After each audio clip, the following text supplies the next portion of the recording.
tu veux qu'on le fasse pour tout le monde, on va le faire pour tout le monde en même temps. Martin, tu t'en es là.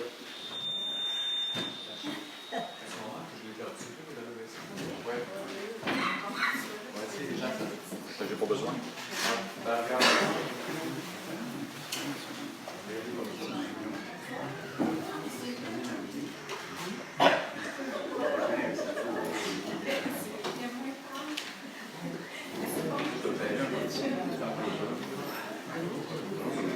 Ok, attention.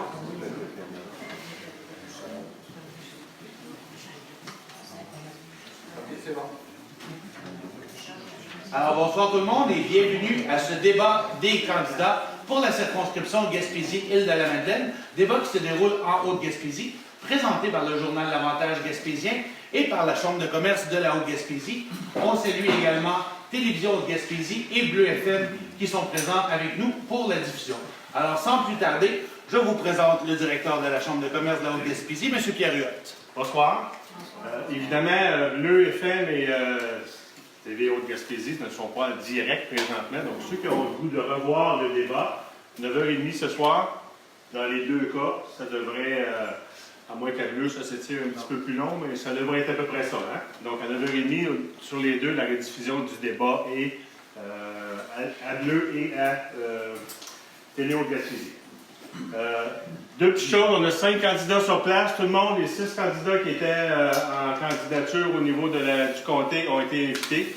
Malheureusement, Mme Debouty a décidé de décliner l'invitation pour d'autres priorités. Donc, à partir de ce moment-là, les 5 candidats qui sont présents avec nous sont là. On les remercie d'ailleurs d'être venus ici ce soir. Merci. Donc, je vous laisse aller. Dominique. Bon débat. Bonne soirée. Alors, ce soir, le débat se décline en 3 thèmes principaux. Le thème de l'environnement, de l'économie, ainsi que de la main-d'œuvre. Pour chacun des thèmes, chacun des candidats aura l'occasion de faire sa présentation, présenter ses priorités. Et par la suite, il y aura 5 cours face-à-face de 3 minutes entre 2 candidats. Le tirage au sort a été fait au préalable. Donc, les candidats savent déjà, mais ils l'ont su quelques minutes seulement avant le débat, avec qui ils seraient en face-à-face. Alors, sur ce, je vous souhaite bon débat. Alors, on vous présente les candidats. Premièrement, pour le Bloc québécois, M. Guy Bernatchez. Pour le Parti populaire du Canada, M. Éric Hébert. Pour le Parti conservateur du Canada, M. Jean-Pierre Pigeon. Bonsoir. Pour le Nouveau Parti démocratique, Mme Lynne Beaulieu. Et pour le Parti vert du Canada, M. Denis Drainville. Alors, merci à tous d'avoir accepté cette invitation.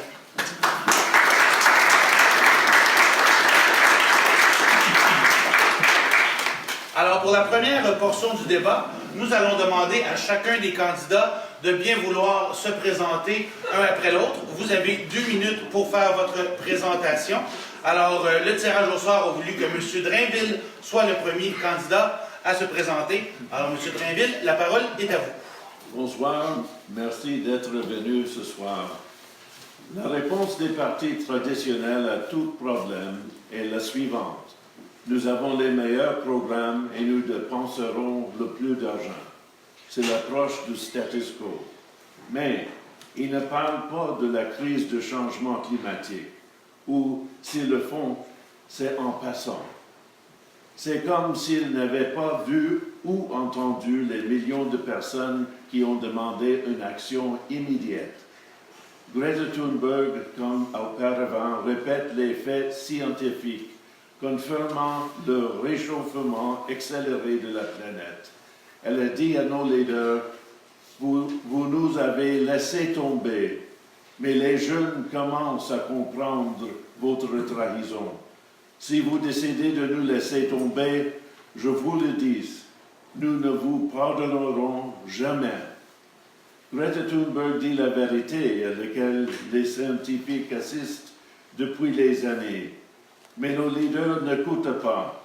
Ils font semblant de réagir au changement climatique, mais ils ne font rien. Ils ne font rien car les intérêts financiers des entreprises financières contrôlent leur politique et leurs programmes. Beaucoup de scientifiques commencent à dire qu'il est trop tard. Les partis politiques traditionnels appelaient cela une urgence. ce qui est certainement le cas. Mais est-ce que l'un d'entre nous voit des signes indiquant que des mesures d'urgence sont prises? Lorsqu'il y a un accident et que la vie de quelqu'un est en danger, nous appelons le 911. Les premiers intervenants arrivent, puis la police, l'ambulance et les pompiers arrivent. L'action est rapide, focalisée sur la survie. Quelle preuve avez-vous que nous sommes au bord d'une catastrophe environnementale? Monsieur Drainville, rapidement, quelques secondes pour terminer. 2 secondes. Mes amis, le temps de la discussion est terminé. Il faut agir. Notre leadership actuel ne donne pas le leadership dont nous avons besoin.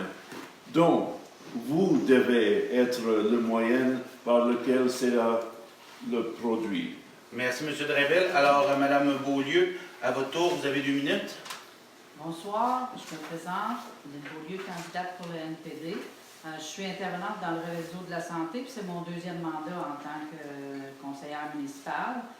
Je travaille pour que nos communautés reçoivent plus de ressources et d'appui du gouvernement. Comme militante à la CSN, je menais à terme de nombreuses campagnes contre l'austérité et la réforme de l'assurance-emploi des conservateurs. Pour moi, les gens de notre région ont des solutions à proposer. Cette force vive du milieu doit être entendue à Ottawa. Si j'ai accepté de représenter le NPD, c'est qu'après avoir fait une lecture du programme encore une fois, j'ai constaté que celui-ci représente les véritables besoins et priorités de notre région. Il y a tellement de dossiers prioritaires chez nous que ça me démontre que le manque de concertation régionale est un facteur qu'il faut considérer. Environnement, économie et services de proximité sont les thèmes que je vais tenter de relier aux différents secteurs d'activité qui nous touchent. Je tenterai dans la prochaine heure de vous présenter les liens de notre programme avec la réalité de nos besoins ici, en Gaspésie et les îles de la Madeleine.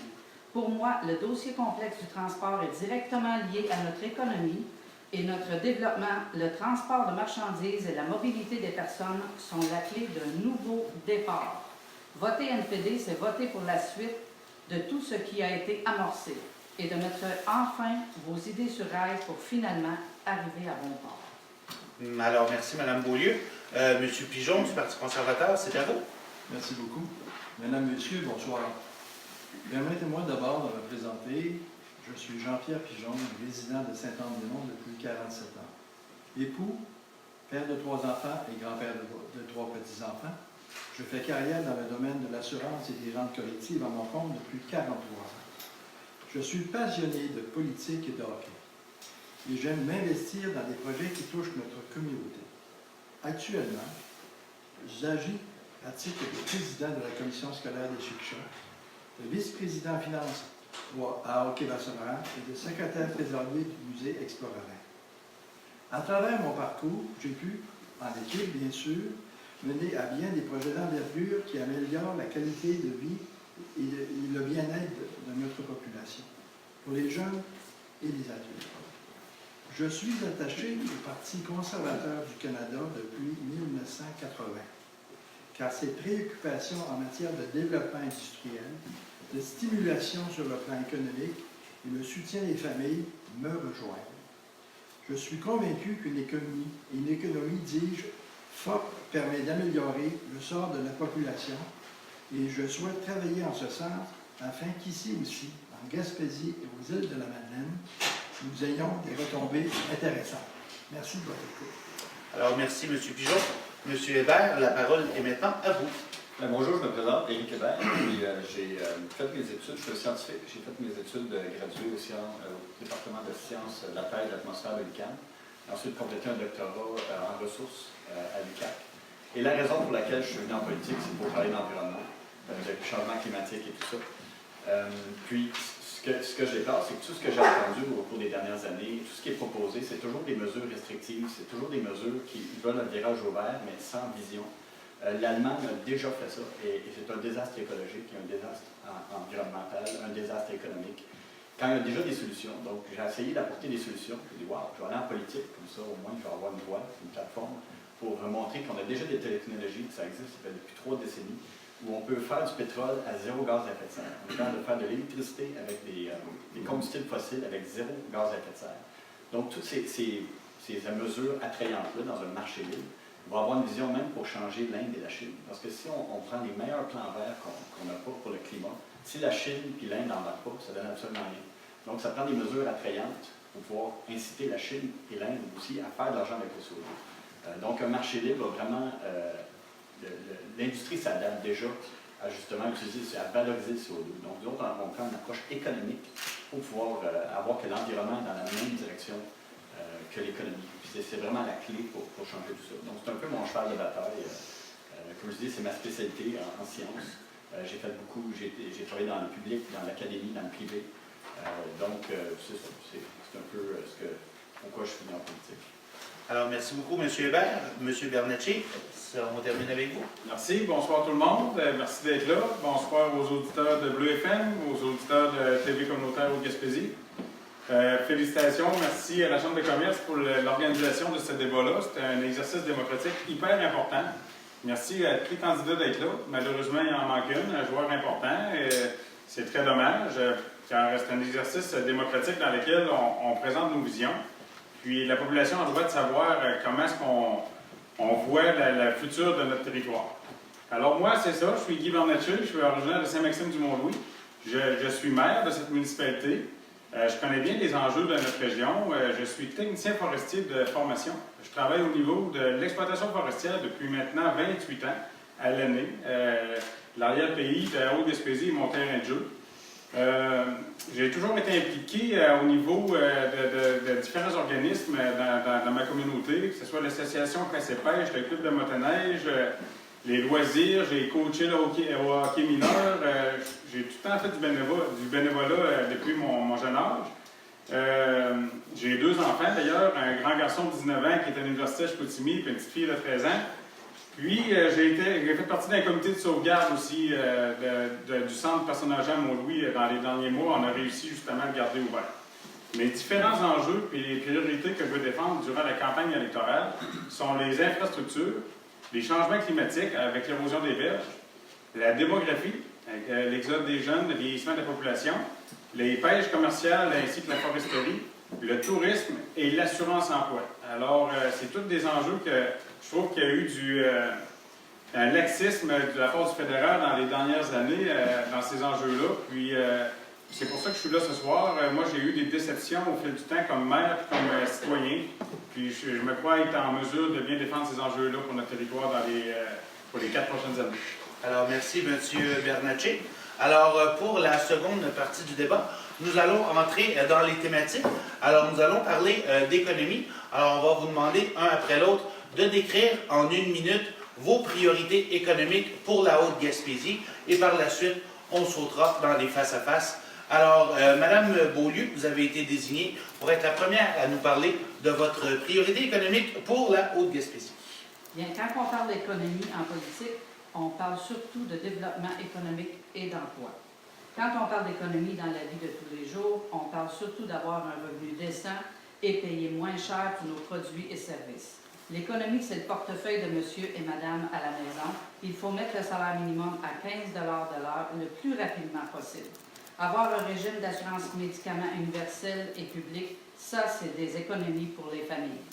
Ne pas avoir à payer pour des soins dentaires, ça, c'est du concret. Avoir un régime d'assurance emploi maladie plus équitable à 50 semaines au lieu de 15 et d'avoir un régime d'assurance emploi sans trou noir, c'est parler d'économie aussi. Supporter nos entrepreneurs et nos entreprises est essentiel. Nous avons besoin d'infrastructures en parfait état pour stimuler les investissements et l'économie. Les néo-démocrates savent que les emplois de qualité et les gens sont traités équitablement, font toute la différence pour les familles de chez nous. Voilà la vision d'une économie saine. J'ai terminé. Merci beaucoup. Alors, M. Pigeon, en 1 minute, vos priorités pour la Haute-Gaspésie dans le secteur économique. Alors, je vais essayer de 60 secondes. Évidemment, le Parti conservateur veut créer une baisse d'impôts pour tous permettant à un couple d'économiser 850 $, qui servira énormément à notre commercer. Offrir le crédit d'impôt pour le transport en commun permettant à une famille de 4 d'économiser environ 1 000 $. De rendre des prestations de maternité et de paternité libres d'impôts permettant jusqu'à 4 000 $ dans les poches des parents. d'offrir un crédit d'impôt pour la condition physique des enfants, permettant aux parents de réclamer jusqu'à 1 000 $ pour des activités sportives et culturelles. Augmenter le crédit en raison de l'âge, aidant les Canadiens à un faible revenu, leur permettant pour un couple d'économiser jusqu'à 300 $. Bonifier, évidemment, la cotisation des régimes d'épargne retraite de 50 % aidant les parents à avoir plus d'argent pour les études de leurs enfants. Et enfin, créer un crédit d'impôt pour une habitation éco-responsable remettant jusqu'à 3 800 $ dans les poches des Canadiens pour de l'amélioration écologique. Merci beaucoup, M. Pigeon. Alors, M. Hébert, la parole est à vous. Oui, dans les dernières années, on a vu énormément de gaspillage. C'est nos taxes, on travaille, on paye les taxes, on paye les impôts, puis à s'en va tout cet argent-là. Nous, ce qu'on veut faire, c'est couper aux bonnes places, couper dans tout le BS corporatif. On vient de donner une couple d'années des milliards à Chrysler, ils n'ont jamais remboursé. Finalement, ils ont trouvé une passeport puis ils ont déclaré faillite sur une compagnie bidon. Donc, tout cet argent-là, à s'en va où? Nous, on n'a pas peur, justement, les seuls partis qui veulent couper ou que c'est pour justement donner de l'argent aux corporations. On veut défaire le cartel du lait, des œufs et des poules qui coûte énormément cher aux fermiers et qui nous coûte plus cher. Donc, on a calculé avec toutes ces mesures-là, on peut avoir au moins 2 500 $ de plus pour une famille moyenne dans les poches. Donc, on va arrêter les programmes de payer des montants astronomiques à l'ONU et tout ça. Donc, on est contre la mondialisation, puis il y a énormément d'argent qui s'en va là-dedans. Donc, on veut couper tout ça. Merci beaucoup, M. Hébert. Alors, M. Bernatchez, la parole est à vous. Alors, bien sûr, les créneaux des ressources naturelles, la pêche et la forêt. La forêt, on sait qu'on a une infestation de la tourteuse et bourgeon de l'épinette. Le fédéral a investi 70 millions dans les forêts maritimes, alors qu'on a eu 0 $ au Québec. Je ne sais pas où est-ce que notre ministre était à ce moment-là. Et il faut sortir des programmes de soutien à l'investissement dans nos entreprises, que ce soit les usines de transformation de fruits de mer ou les scieries. DEC Canada, qui est un outil apolitique, ce n'est pas le gouvernement libéral qui gère DEC Canada, ça doit devenir plus avenant, plus accessible pour les municipalités et les entreprises qui font des demandes de subventions. Puis les aéroports, il faut mettre fin à une tradition de désinvestissement dans les services de la part du fédéral, que ce soit dans les aéroports et dans les quais. Ici, on a un aéroport à Saint-Ondémont, il faut la mettre vraiment en ordre pour qu'on puisse recevoir du monde puis avoir les moyens de prendre l'avion, justement. Alors, on a le tourisme aussi, on a un joyau qui est le parc de la Gaspésie. Il faut améliorer les infrastructures dans le parc, puis emmener aussi du tourisme international si l'aéroport est en ordre pour recevoir plus de monde. Puis même, il faudrait peut-être rêver plus grand et recevoir des bateaux de croisière à Saint-Ondémont pour qu'ils viennent visiter notre territoire de Sainte-Madeleine, Rivière-Madeleine à Capucin. Merci, M. Bernatchez. Et M. Drainville, vous avez le dernier droit de parole pour le secteur économique. Merci. Nous voulons une économie générant une croissance stable et équitable, ou ce que j'appelle une prospérité durable. Mais cela doit s'inscrire dans le contexte de la réponse à la crise de changement climatique. Nous voulons une croissance de la productivité qui permette aux gens d'avoir un niveau de vie plus élevé avec le temps. Nous voulons un partage équitable des gains de la croissance de la productivité entre ceux dont les efforts de travail et les ressources financières contribuent à cette croissance. Voici les caractéristiques clés d'une économie verte. Elle adopte les valeurs d'une société de préservation plutôt que d'une société de consommation. Elle fonctionne à l'énergie renouvelable. Elle est organisée autour de systèmes de production en circuit fermé. Elle est organisée de façon à ne produire aucun déchet. Elle est organisée de façon à promouvoir la sécurité alimentaire locale. Merci, M. Drainville. Ça passe vite, je suis désolé, mais on a des temps à respecter. Alors, pour les face-à-face, le SOR a décidé que M. Drainville, vous allez être jumelé à Mme Beaulieu pour ce 3 minutes de débat-là sur l'économie. Alors, M. Drainville, c'est vous qui lancez le débat en posant une question à Mme Beaulieu. Par la suite, on peut ouvrir le débat entre vous deux sur le sujet large de l'économie. Alors, M. Drainville, la parole est à vous. OK. C'est tellement difficile quand vous êtes numéro 1. Tout le monde va l'être. Le NPD promet-il activement le mouvement pour les petites maisons? Oui. Qu'est-ce que vous entendez par petite maison? Non, je pense que c'est un commencement. On parle maintenant de des petites maisons et on a ici au Québec plusieurs compagnies qui est préparées maintenant de faire des petites maisons. Et est-ce que le NPD va donner l'appui pour ça et aussi aider avec des subventions? On parle de 500 000 logements à prix modique et il faut qu'ils soient tous bien isolés justement pour qu'on arrive à baisser l'énergie et tout ça. Fait que c'est dans ça que le NPD va investir. Je ne sais pas si c'est ça que vous entendiez par... Quand je dis les petites maisons, c'est un mouvement maintenant. les gens... mini houses. Oui. Il y a des municipalités qui n'aiment pas ça, mais je pense que c'est une réponse parce que la pauvreté et la difficulté d'habiter dans des appartements, des grandes maisons. Ben, je crois que c'est quelque chose qui n'est pas sur la table présentement, mais on parlait de logement, là, comme que je disais tantôt, avec un investissement là, de 500 000 maisons partout au Canada.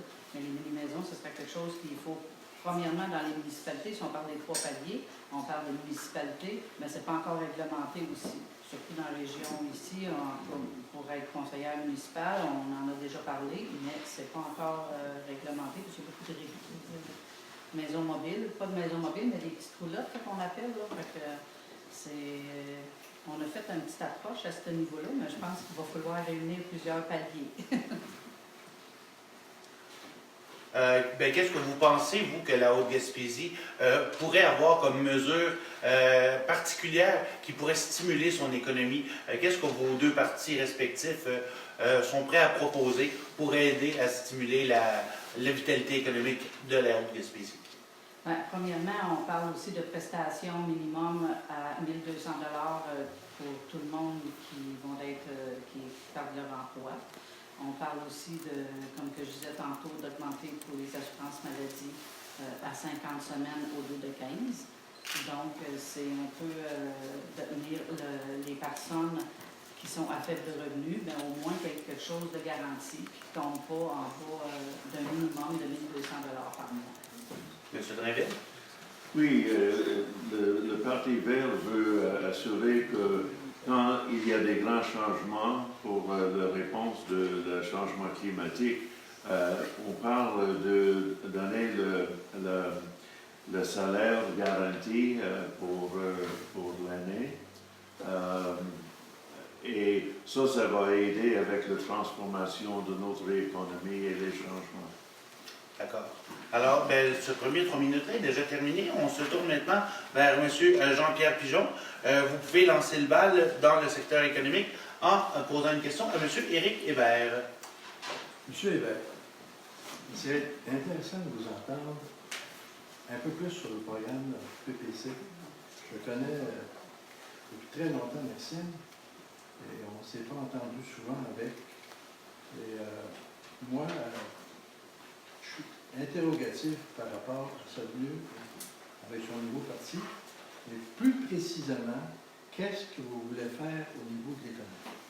Ça, le Parti populaire, nous, on est un parti non interventionniste, donc on mise vraiment sur le marché libre. Parce qu'il y a beaucoup de, comme juste avec les œufs, comme expliqué, les œufs, le lait, tout ça, c'est un cartel qui a été fait.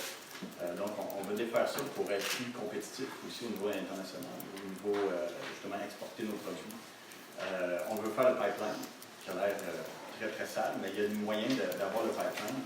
En ouvrant le pipeline, c'est en fait meilleur pour l'environnement. Je n'ai pas le temps d'expliquer en 3 minutes, mais il y a des technologies qui font qu'on peut utiliser le CO2 pour injecter dans les sables bitumineux, le CO2 reste coincé là.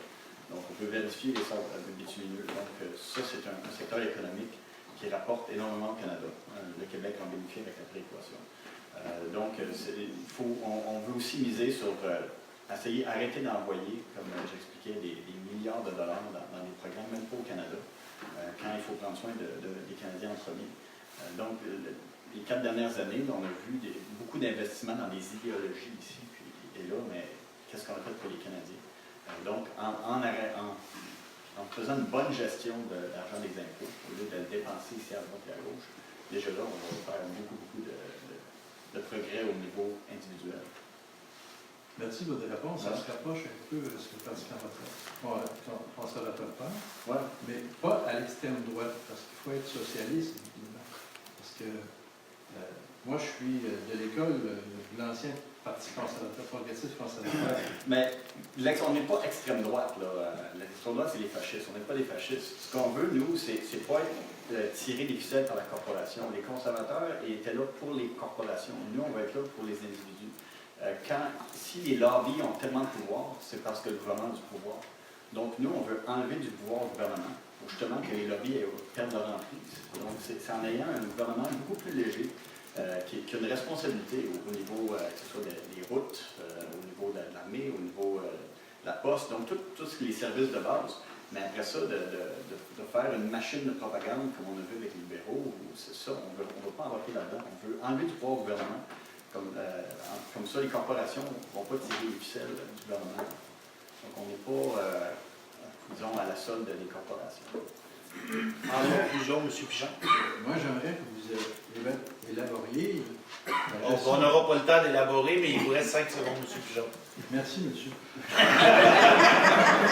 Alors, M. Bernacci, vous pouvez poser une question à M.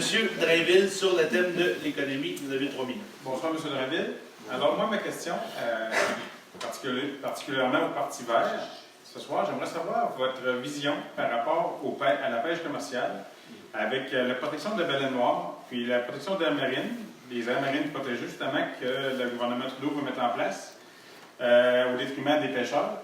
Puis on sait que les pêcheurs ont eu ce dur dans les dernières années, que ce soit les crabiers, les pétonquilliers, les haumardiers, les pêcheurs de poissons de fond avec les ports historiques, justement, puis tous ces créneaux-là. Mais moi, je veux savoir, particulièrement avec vous, par rapport à la protection de la baleine noire puis les aires marines protégées. Qu'est-ce que vous en pensez?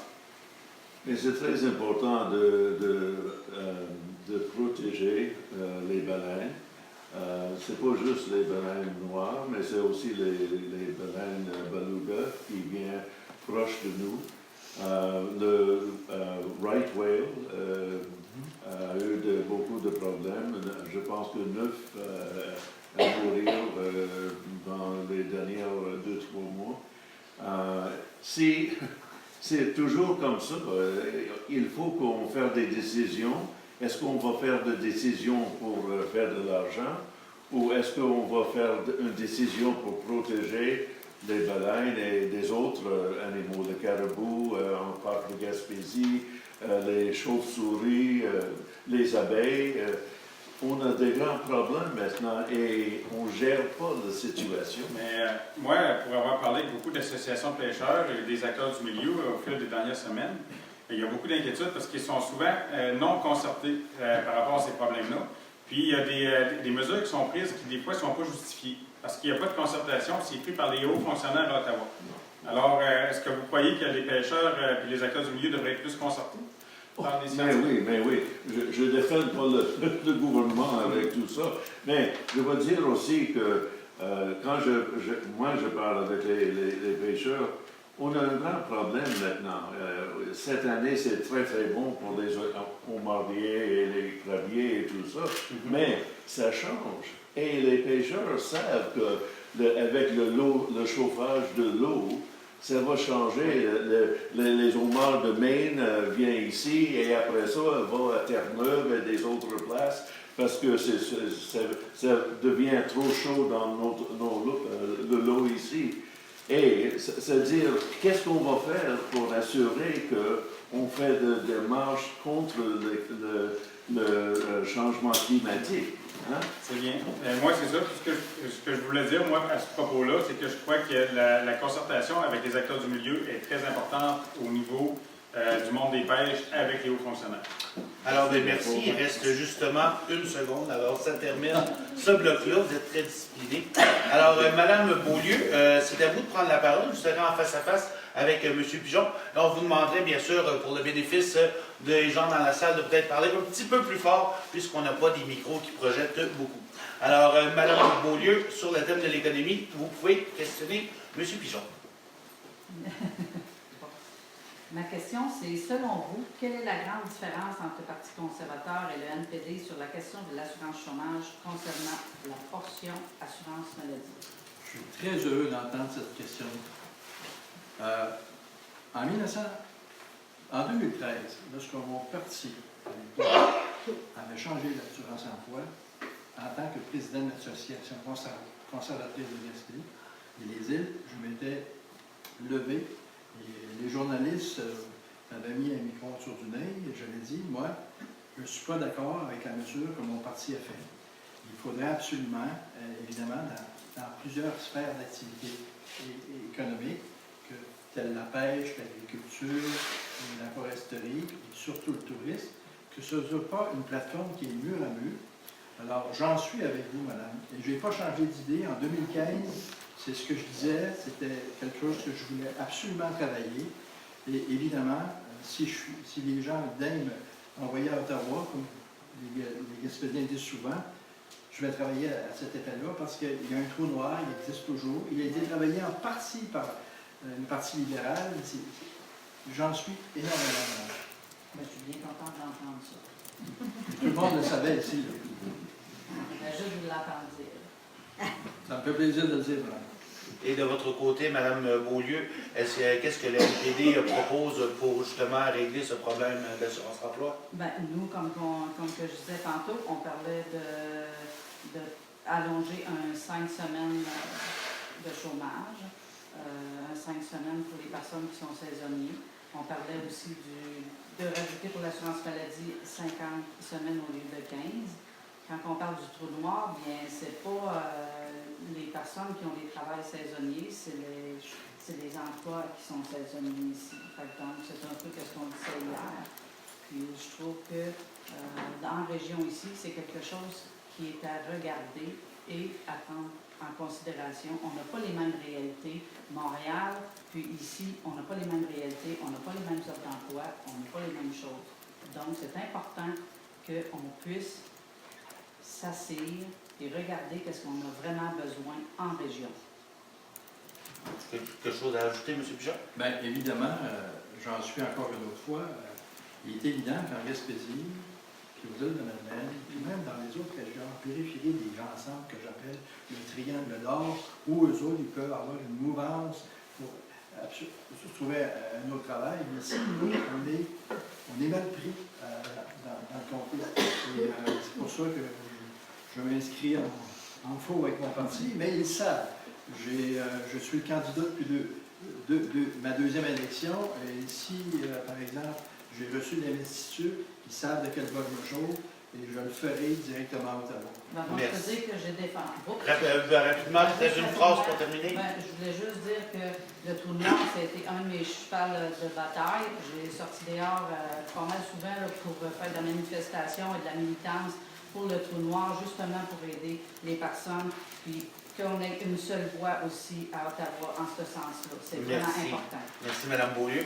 Alors, pour terminer ce face-à-face, ça sera entre M. Éric Hébert, qui peut poser une question à M.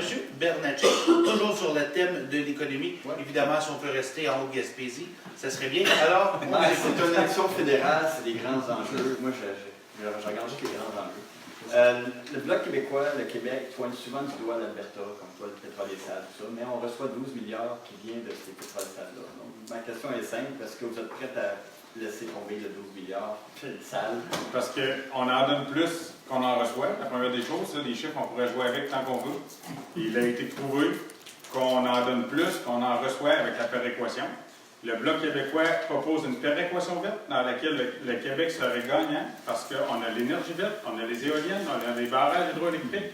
On a une manière de penser, une manière de faire avec nos PME au Québec qui est beaucoup plus efficace que l'Ouest canadien. C'est pas pour rien que je suis là aujourd'hui. Ici, en Gaspésie, si on vient sur notre territoire, on a la filière éolienne, de laquelle on est très fiers. On est parmi les meilleurs au monde avec nos connaissances puis nos parcs éoliens. Puis je pense que toutes les municipalités, les maires et les mairies de toutes les municipalités, avec les redevances qu'on reçoit avec les parcs éoliens, on ne passera plus à côté de ça, avec tous les bons emplois que ça a procuré aussi dans nos communautés. Alors, moi, je pense que le Québec, c'est pas la filière pétrolière au Québec n'est pas populaire parce qu'on a d'autres choses, justement. On est meilleur pour exploiter la forêt, pour pêcher les fruits de mer et les poissons. On est meilleur pour faire l'énergie verte, justement. Puis le pétrole, on a encore de besoins. Puis on va en avoir encore de besoins encore pour quelques dizaines d'années. Je suis d'accord avec ça. Mais moi, je pense qu'il faut commencer à innover puis à investir justement dans l'énergie verte pour les prochaines décennies puis pour nos générations futures. L'énergie alternative a déjà été essayée en Allemagne, ça n'a pas marché. Parce que chaque fois qu'il y a une subvention, on paye à chaque kilowattheure. Il y a un coût énergétique associé à cet argent-là. Donc, de toute façon, l'éolienne, c'est provincial, donc on ne s'en mêle pas. Mais dans le sens que, est-ce que les énergies alternatives, c'est vraiment la solution? Quand, en bout de ligne, si on calcule en amont, c'est comme changer 85 cents pour une pièce. Bien là, à un moment donné, c'est parce que l'homme de caverne, il aurait resté plus avec un feu et il n'aurait pas fait de roue. Si, à un moment donné, il faut évoluer. Non, mais dans le sens, il y a des technologies qui évoluent, qu'on est capable d'utiliser le pétrole d'une manière verte. C'est ça mon point, que mon cheval de bataille aussi, c'est qu'on n'a pas besoin de cracher sur le pétrole. Il y a un moyen de faire l'électricité à partir des combustibles fossiles, ça existe déjà, à zéro gaz à pétrole. C'est pas la question de cracher sur le pétrole, c'est la question de regarder vers l'avenir et de changer nos manières de faire. Non, moi, je crois qu'on peut continuer quand même d'utiliser le pétrole à zéro gaz à effet de serre. On peut même faire du diesel avec des algues maintenant. On a envoyé ça à M. Trump, d'après moi, il va vous écouter. Alors, sur ces belles paroles, ça met fin à notre thématique environnement. On passe à la deuxième thématique, qui est la main-d'œuvre et l'immigration dans le contexte actuel de pénurie de main-d'œuvre. Alors, pour démarrer le bal, 1 minute pour parler de ses priorités pour la Gaspésie dans ce contexte de pénurie de main-d'œuvre. Monsieur Jean-Pierre Pigeon, du Parti conservateur. Alors, merci beaucoup. Alors, quand j'ai lancé ma campagne sur Facebook, parce que moi je suis beaucoup sur Facebook, il y a 4500 personnes qui me suivent, évidemment, j'ai dit que ma priorité serait la pénurie de main-d'œuvre. Il est évident qu'en Gaspésie, puis aux Îles-de-Madeleine, puis à Côte-Nord, puis dans les régions périphériques, puis dans l'entièreté du Canada, on a une pénurie de main-d'œuvre parce que notre population vieillit. Moi, ce qui m'intéresse de faire, c'est de discuter avec tous les paliers provincial, municipal et à Ottawa pour regarder qu'est-ce qu'on peut faire. On a une ressource qui est très importante, c'est la ressource humaine. La ressource humaine des personnes qui ont 50, 55, 60, qui sont maintenant à la retraite, mais présentement, ils sont pénalisés lorsqu'ils veulent faire un retour. Ce serait, notre parti, ce qu'il veut faire, c'est donner des incitatifs à ces personnes-là pour combler les postes à temps partiel, pour aider toutes nos industries à travers le Canada, mais surtout, évidemment, dans la Gaspésie et les îles. Merci, M. Pigeon. C'est déjà terminé. Vous aurez l'occasion d'y revenir pendant les face-à-face. Alors, M. Éric Hébert, à vous, 1 minute sur le thème de la pénurie de main-d'œuvre. Oui. Bien, comme Maxime Bernier l'a déjà dit, nous, on va miser sur l'immigration économique. Donc de faire l'immigration ciblée, justement, pour pallier au manque de main-d'œuvre. Ce que je vois aussi beaucoup en Gaspésie, pour des emplois de qualité, donc très bien payés. Il y a beaucoup d'opportunités avec le marché libre de faire fly-in, fly-out, comme je dis. Il y a beaucoup de gens qui vont travailler à l'extérieur, sur la Côte-Nord, en Abitibi, tout ça. Donc, un marché libre va vraiment aider justement à avoir des emplois plus payants, sans nécessairement demeurer en Gaspésie. Il y a une mouvance de transport, la flexibilité de l'emploi. Alors, M. Hébert, vous avez terminé? Ah, oui, dans une seconde. Oui, mais vous pouvez les prendre. Alors, M. Bernatchez, à vous sur le thème de la pénurie de main-d'œuvre et l'immigration. Pour commencer, il faut regarder dans notre région le monde qu'il y a en place. Alors, on a des jeunes qui poussent, puis il faut faire en sorte que les jeunes, quand ils vont partir pour une aventure à l'extérieur, que ce soit pour les études ou pour autre chose, l'expérience de vie, il faut s'assurer de créer un sentiment d'appartenance. Alors, quand ils sont adolescents ou jeunes enfants, quand il y a des infrastructures dans leur place, dans leur communauté, que ce soit au niveau des sports, que ce soit au niveau des loisirs ou de la culture, bien, ils aiment faire ces activités-là. Quand ils partent, à un moment donné, bien, ils ont le goût de revenir. Alors, à ce moment-là, si nos jeunes reviennent en plus grand nombre, on va déjà régler un certain problème avec l'exode des jeunes. Il faut qu'ils reviennent fonder leur famille ici. Et puis, au niveau des travailleurs extérieurs, j'ai entendu souvent avec des entrepreneurs, puis des entreprises, des gestionnaires, dire que quand ils font venir des travailleurs de l'extérieur, c'est trop compliqué, puis ça devient difficile de tout faire d'à peu près, ça coûte cher. Puis, à un moment donné, avec les usines de transformation de poissons et versus, on va dire, l'aménagement forestier, les entreprises ne peuvent pas se passer les travailleurs venus de l'étranger. En conclusion. Ça devient trop compliqué, puis ça, il faut alléger cette situation-là. Merci, M. Bernatchez. M. Drainville, 1 minute sur le thème de la pénurie de main-d'œuvre et de l'immigration. Oui, on parle de renouveler le contrat social. Le Canada a une longue tradition de venir en aide aux citoyens et aux citoyennes de pays afin qu'ils puissent vivre une vie pleinement satisfaisante. Le contrat social intervenu entre le gouvernement du Canada et le peuple canadien, financé par un système d'imposition fiscale progressif, est fondé sur le principe que la société civile a l'obligation d'offrir des services sociaux qui permettent à tous de contribuer à cette même société civile et de mener leur vie en toute dignité. Et aussi, on dit, le Parti vert dit, on veut augmenter le salaire minimum fédéral à 15 $ par heure et soutenir la participation, l'éducation et la formation des femmes au marché du travail, établir un programme de revenu de minimum garanti. En terminant, M. Drainville. Merci. Alors, Mme Beaulieu, vous avez 1 minute sur le contexte de pénurie de main-d'œuvre et d'immigration. Concernant la main-d'œuvre, par exemple, dans le domaine de la santé, il est clair que le recrutement, c'est un défi de tous les jours pour l'établissement. La rétention du personnel est primordiale et le recrutement de professionnels venant de l'étranger, c'est une solution qu'il faut mettre de l'avant. L'immigration est une solution viable et la reconnaissance des diplômes et des professions reste une question essentielle. La démographie est au cœur des besoins actuels en matière de main-d'œuvre. Encore faut-il être capable de loger ces gens. Peu importe le secteur d'activité économique, les programmes de formation en région est également un facteur à prendre en considération.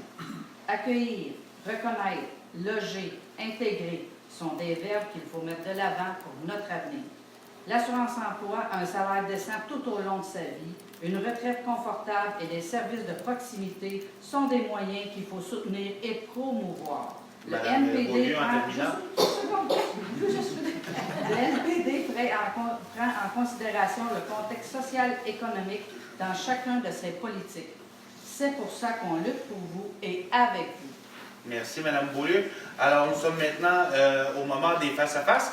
Alors, le sort a voulu que M. Drainville, vous allez être opposé à M. Jean-Pierre Pigeon pour ce premier face-à-face de 3 minutes sur la main-d'œuvre et l'immigration. M. Drainville, c'est vous qui lancez le bal. En considération de la présente situation avec les étudiants, c'est nécessaire de changer de façon qu'on donne appui à nos enfants et les jeunes. Et pour le Parti vert, on parle de donner l'éducation sans frais.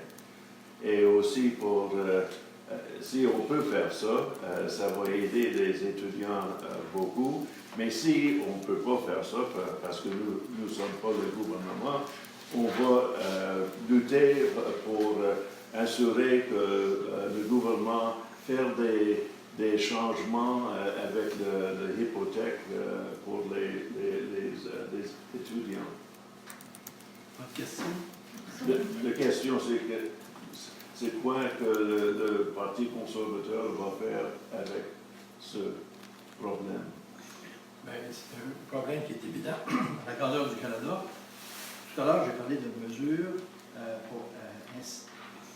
financière, parce que moi, la dame, je suis conseiller financier depuis 45 ans, je parle toujours de finances avec les clients, et ce que j'entends par rapport aux études, les parents ont besoin de l'épargne études. C'est pour ça, dans notre programme, on a une offre d'augmenter les crédits au niveau des régimes d'épargne retraite pour aider les parents à payer les études des enfants. C'est primordial parce que une société comme la nôtre, en Gaspésie, à partir de 17 ans, là, dans le secteur ici, tous nos enfants quittent pour les études, puis c'est pas donné, ils n'ont pas une chance égale. Ceux qui demeurent ici, puis là, le comité scolaire, je lève mon chapeau de président, là, on essaie de donner l'information la moins chère possible, mais c'est très difficile parce que l'ensemble des gens qui demeurent ici et qui n'ont pas la chance d'avoir économisé de l'argent pour envoyer les enfants aux études, ils s'endettent. C'est un gros problème. C'est pour ça que dans notre mesure que nous avons au Parti conservateur, c'est un début, c'est pas parfait, mais ce que je vous dis, c'est ce qu'on a l'intention de faire. Mais c'est un petit geste. Hein? Oui. On parle dans le Parti vert pour assurer que tous nos enfants et tous les jeunes ont une éducation exceptionnelle. Et pour faire ça, il faut qu'on assure qu'il y a assez de subventions pour tout le système. Et ça va donner beaucoup à nous dans la société, si c'est comme ça. Pour commencer leur vie avec une grande dette, c'est très difficile. Et je dis aussi, ici en Gaspésie, notre région, je pense, c'est la région plus pauvre au Québec. Et c'est doublement difficile. Alors, merci. C'est déjà la fin de ce face-à-face. J'aurais voulu parler d'immigration, on n'a pas parlé. Ben, vous aurez l'occasion, parce que justement, ça va être à vous dans quelques minutes. Mais pour l'instant, Mme Beaulieu, vous avez 3 minutes pour faire le débat avec M. Éric Hébert. Alors, Mme Beaulieu, à vous de commencer. Bien, la question, c'est combien d'emplois directs concernant votre proposition de valoriser le carbone pourrait créer, contrairement aux emplois liés à l'énergie renouvelable? Doit-on supprimer les emplois chez Element and Wind Power? Bien, c'est une compétence provinciale, là, tout ce qui est éolien, ça appartient au Québec. Nous, on ne fait pas d'ingérence là-dedans, c'est sûr, mais... On parle d'énergie verte. Oui, énergie verte, mais tout ce qui est provincial, l'énergie et la création d'électricité par les subventions pour les éoliennes, ça c'est provincial. Nous on ne peut pas faire de l'ingérence, qu'est-ce qui est provincial. Comme Maxime l'a dit, si les provinces veulent investir, tant mieux. Mais nous, on va laisser les provinces prendre la responsabilité par rapport à ça. Bon, quand on parle d'argent, il y a toujours des subventions qui viennent un petit peu des trois paliers. Donc, nous ici, là, c'est une grosse industrie. Donc, moi, ça m'intéresse de savoir qu'est-ce que vous pensez de ça aussi, quand on parle de carbone, qu'est-ce que vous allez créer comme emploi? Ici, il y a l'exploitation du pétrole en Gaspésie, mais tout le monde est contre. Mais je pense que le Québec a voté contre. Oui, c'est ça, c'est des compétences provinciales. On n'ira pas contre ce que les provinces... J'espère bien. Mais par contre, si par exemple, on ouvre le pipeline qui passe par là, on peut aussi amener un gazoduc qui va amener le CO2 pour, par exemple, Port-Daniel. Port-Daniel pollue énormément. Il y a un moyen d'amener le CO2 là, pour qu'ils intègrent ça dans leur usine. Pour pouvoir justement faire un béton de Port-Daniel, on a parlé du transport. C'est sûr que là, on est à côté de la main-d'œuvre et de l'immigration, mais on a parlé du chemin de fer aussi pour le Port-Daniel. Tout ce qui est des infrastructures. On parle de main-d'œuvre et d'immigration. Mais tout ce qui est infrastructure pour amener la main-d'œuvre qui est fédérale, nous, on prend nos responsabilités là-dessus. Mais pour parler de main-d'œuvre, comme moi, je viens de la ville, je suis venu maintenant en Gaspésie. J'ai eu aucun incitatif, tout ça, mais moi, je capitalisais sur la valeur des maisons. En ville, c'est pas achetable, les loyers, c'est pas achetable. Ici, c'est beaucoup plus abordable. Donc, déjà ça, capitaliser sur essayer de vendre la région. Au niveau maintenant, on a juste besoin d'une connexion Internet pour la plupart des emplois. Ben, pas la plupart, mais il y a beaucoup d'emplois que ça prend juste une connexion Ça, Internet. c'est un autre débat, ça. Oui, mais moi, je vais amener de la main-d'œuvre ici. C'est facile à vendre. C'est la flexibilité de capitaliser sur la valeur. Mais c'est pour ça qu'on veut garder ça vert. Qu'est-ce qui n'est pas vert dans Ben, quand on parle de pétrole. Non, c'est Quand pas même, le quand on parle avec la fracture. Mais là, on s'éloigne. Non, c'est pas du fracking. Ça répond pas avec la main-d'œuvre et l'immigration. Ben, on est sur le Canada au complet, donc c'est sûr que moi, si je me présente comme candidat ici, c'est sûr que je vais être une voix pour la région. Je vais être une voix pour les enjeux qu'il y a ici. Puis nous, on veut justement enlever les bâtons dans les roues qu'on met aux pêches, par exemple, ou aux foresteries, pour que justement l'économie est dans la même direction. Il y a une manière intelligente de faire ça. Alors, merci M. Hébert, Mme Beaulieu. Je me tourne vers M. Pigeon. Vous avez maintenant 3 minutes en compagnie de M. Bernatchez pour parler d'immigration et de main-d'œuvre. À vous, M. Pigeon. OK. Là, je peux parler d'immigration. Vous pouvez. Évidemment, l'immigration, c'est un créneau très important au Canada. On sait que tout a commencé pour l'immigration. M. Trump, à un moment donné, il a dit « c'est assez l'immigration ». Alors, notre premier ministre, M. Trudeau, a tweeté « venez-vous-en au Canada ». Qu'est-ce qui est arrivé? C'est qu'au Québec et dans les autres provinces, il y a eu une affluence d'immigrés qui sont passés par la porte de côté au lieu de passer par la porte centrale. Et je ne dis pas qu'on est contre l'immigration, mais l'immigration sélective. Le problème qu'on a eu, nous, au Québec, pas en Gaspésie, parce qu'on a peu d'ethnies qui viennent nous voir, puis on les accueille grandement. Par contre, c'est une dette qu'ils ont créée, le Parti libéral fédéral, à la province de Québec, qui viennent juste de régler, ça donne bien, juste avant l'élection. Il y avait une centaine de millions de dollars pour accueillir ces gens-là. Alors, moi, ce que j'aimerais savoir, M. Bernatchez, dans un contexte de gouvernement fédéral, quelle serait la position du Bloc? Par rapport à l'immigration? Oui. Bien, moi, je vais y aller avec le Bloc. C'est sûr et certain qu'il demande plus de pouvoir à la province de Québec, comme la CAQ veut gérer son immigration, comme M. Legault a demandé à M. Trudeau dans les derniers mois. Ça va être un sérieux débat qu'il va y avoir suite aux prochaines élections, avec le gouvernement en place, avec M. Legault qui veut avoir plus de pouvoir pour le Québec, on sait, avec son nationalisme très complet. En premier lieu, ça. Puis moi, comme régionaliste ici, en Gaspésie, en Haute-Gaspésie, particulièrement ce soir, je parle souvent de la régionalisation de l'immigration. Alors, quand on aura fait le tour avec notre monde en place ici, si on a besoin de travailleurs étrangers, moi je pense qu'il faut donner des outils aux différentes instances qui accueillent les nouveaux arrivants.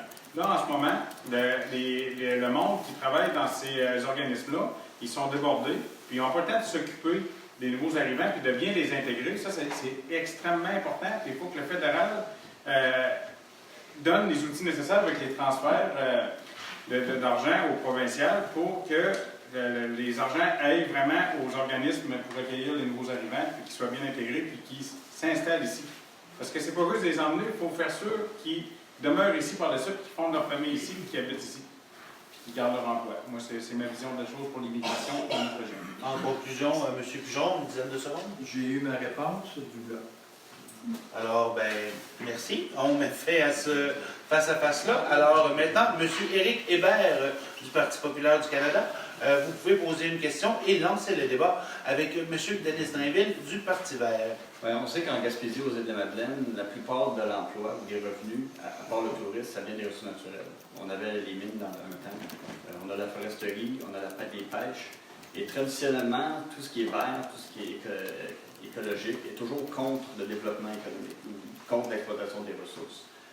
Donc, c'est quoi votre position là-dessus? Est-ce qu'on va empêcher le monde de couper les forêts? Est-ce qu'on va empêcher les pêches de prendre du poisson? Mais je veux dire, en commencement, que les gouvernements successifs, les libéraux gouvernements et les conservateurs successifs à donner des licences pour couper toute la forêt et pour mettre des dragueurs dans l'océan. Et c'est pour ça qu'on n'a pas maintenant assez de poissons et assez de forêts. Ça a commencé dans les années 70 et ça a continué jusqu'à 60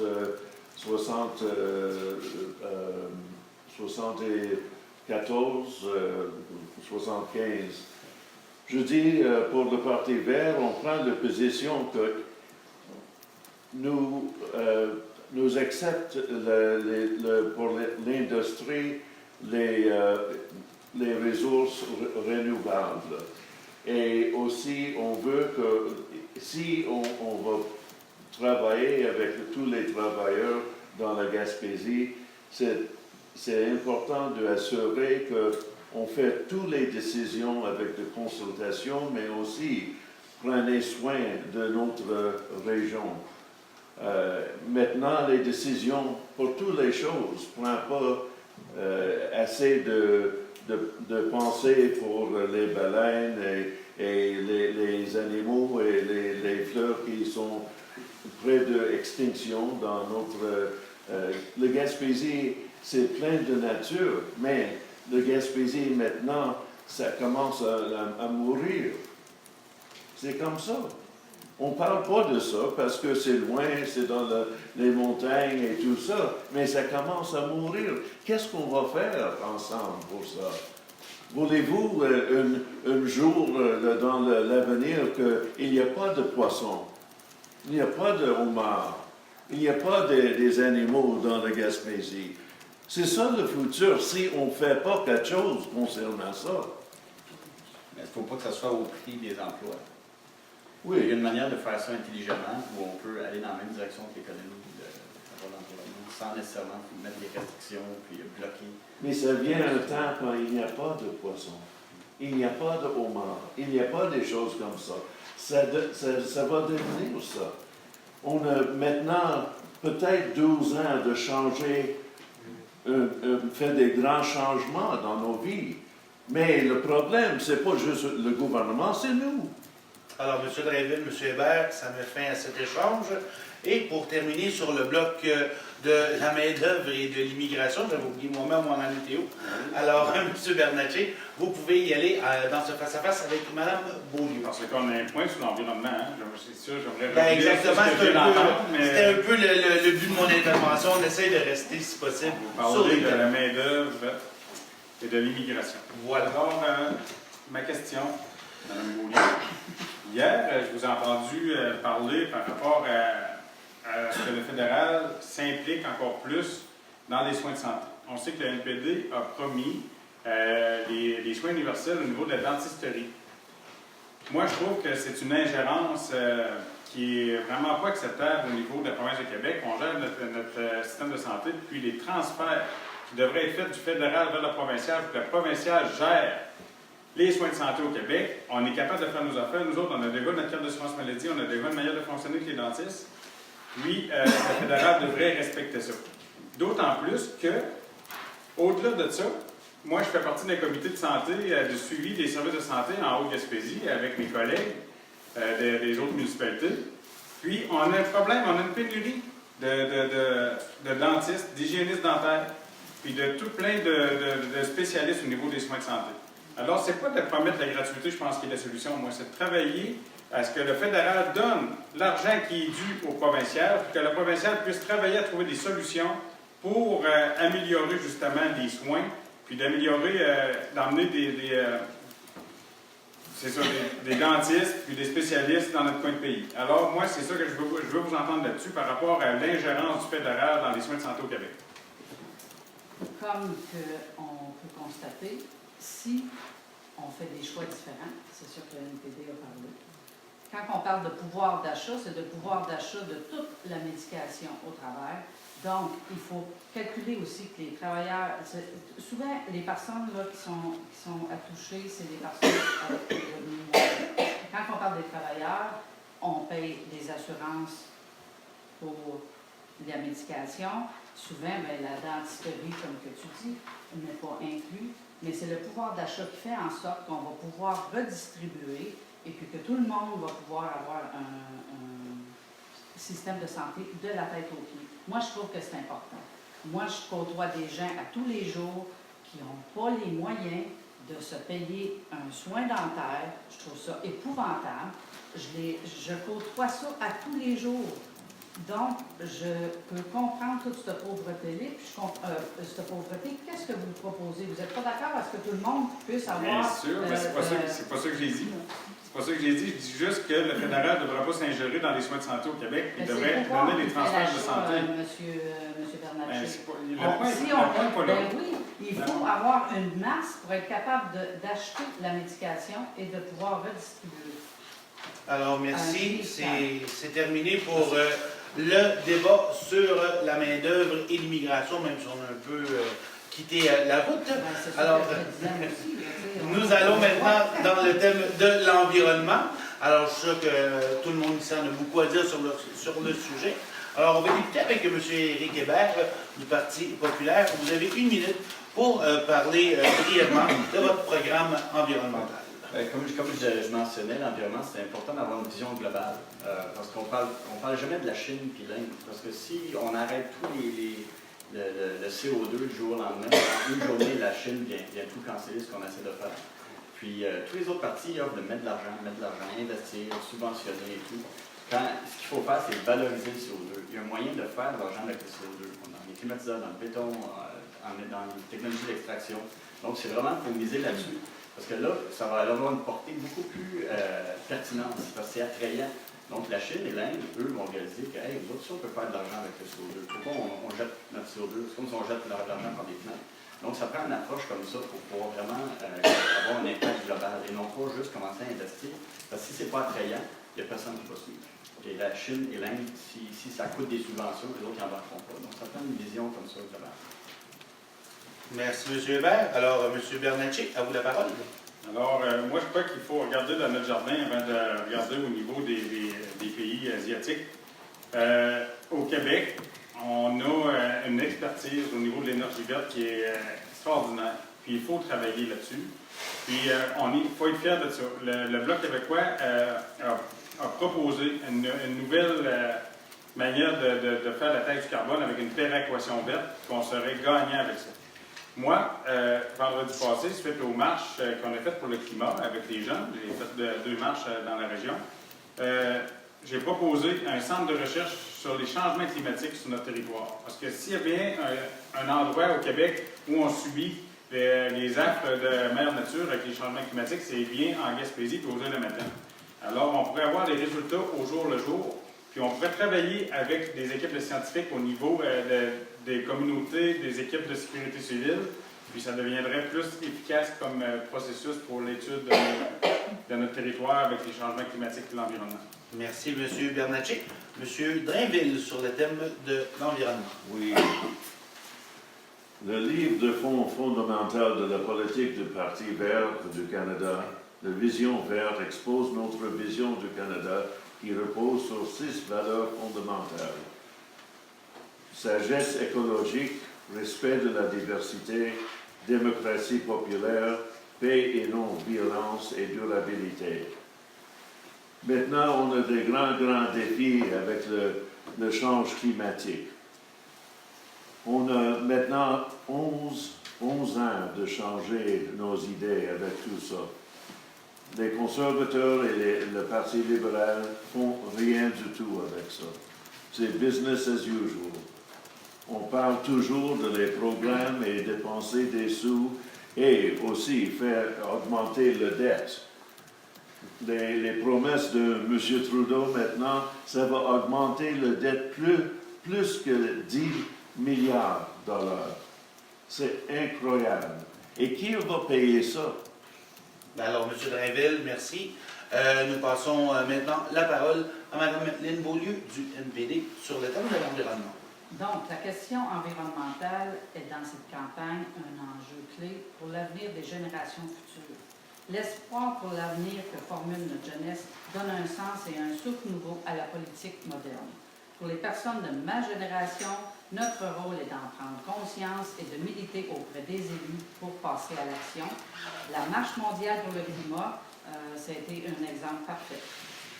Le fait que le fleuve gèle plus l'hiver endommage nos infrastructures lors de grandes marées, voilà un exemple concret de la réalité, notre réalité. Le quai de Matsui est un exemple concret des humeurs de Madame Dame la Nature. J'aurais aimé la mettre au masculin, mais on va la mettre culture. Le patrimoine et l'histoire de nos communautés font partie intégrante de notre culture. Nous entendons souvent dire que le monde change. Effectivement, il change, le citoyen change. Ce qui ne change pas, c'est la soif des pétrolières et des lobbies de nous faire croire que le ciel est bleu et la mer est calme. En Il est terminant, temps d'agir et d'engager des politiques vers une transition verte des énergies renouvelables. Le NPD sait que le pétrole appartient au passé. merci Mme Beaulieu. Et pour terminer sur le thème de l'environnement, on écoute M. Jean-Pierre Pigeon. Merci beaucoup. En 2015, on a reproché au Parti conservateur de ne pas avoir de programme sur l'environnement. Depuis les derniers 4 ans, on a travaillé à ce plan et on a un vrai plan que vous pouvez retrouver sur Internet depuis plusieurs mois, qui se compose de 3 éléments. Une technologie verte, mais pas de taxes. Un environnement naturel plus propre et plus vert, et une lutte mondiale, dis-je, au changement climatique, comme mon confrère parlait tout à l'heure. Mais moi, comme j'ai juste 1 minute, ce que je veux vous dire, c'est que concrètement, depuis 2017, les bâtiments représentent 12 des émissions au Canada. Si on pouvait changer au moins ça, ce serait quelque chose d'intéressant. Puis notre programme, qui se situe à une économie d'impôt de 20 qui peut aller jusqu'à 3 800 $ pour des rénovations à chaque année, pour l'installation d'isolants de haute qualité, le remplacement des portes et fenêtres, puis Dieu sait qu'il y a plusieurs personnes qui vont en parler dans le comté, l'amélioration du système de ventilation, le chauffage, le refroidissement, et ceux qui auraient de l'intérêt à installer des panneaux solaires.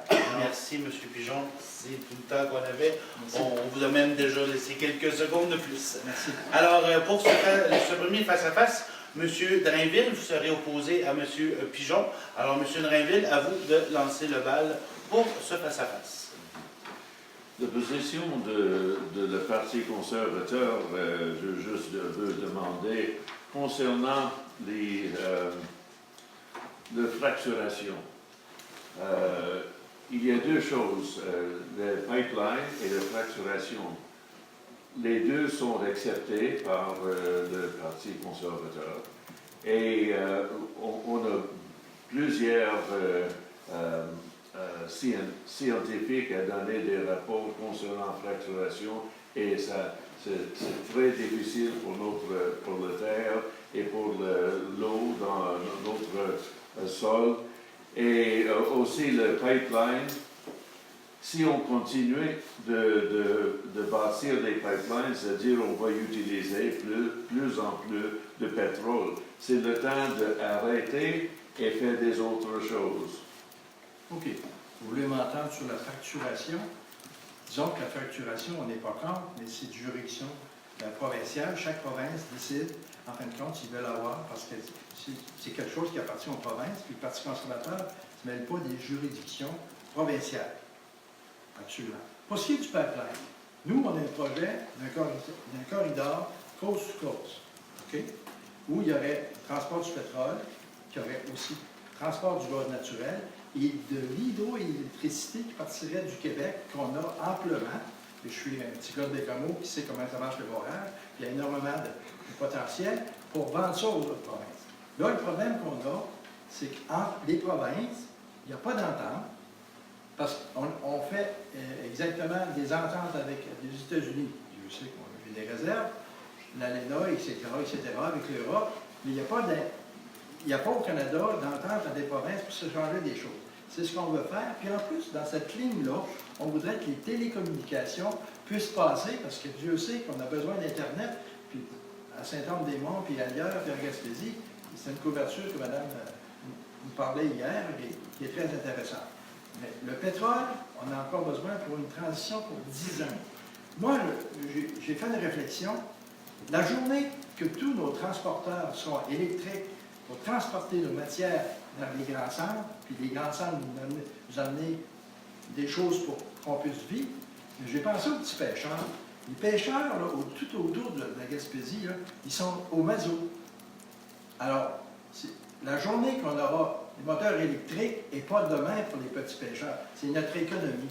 Alors, pour les prochains 10 ans, comme disait mon confrère, on a encore besoin, même M. Bernatchez en a parlé, il faut avoir une transition, mais évidemment que le pétrole, la journée que la taxe sur les GES est faite par M. Trudeau, qu'on paiera notre litre d'essence 2 à 3 piastres, vous allez voir, c'est pas évident pour les familles pauvres qu'il y a dans la MRC, tout autour de toutes les MRC de la Gaspésie et des îles. Alors, merci, M. Pigeon, M. Drainville.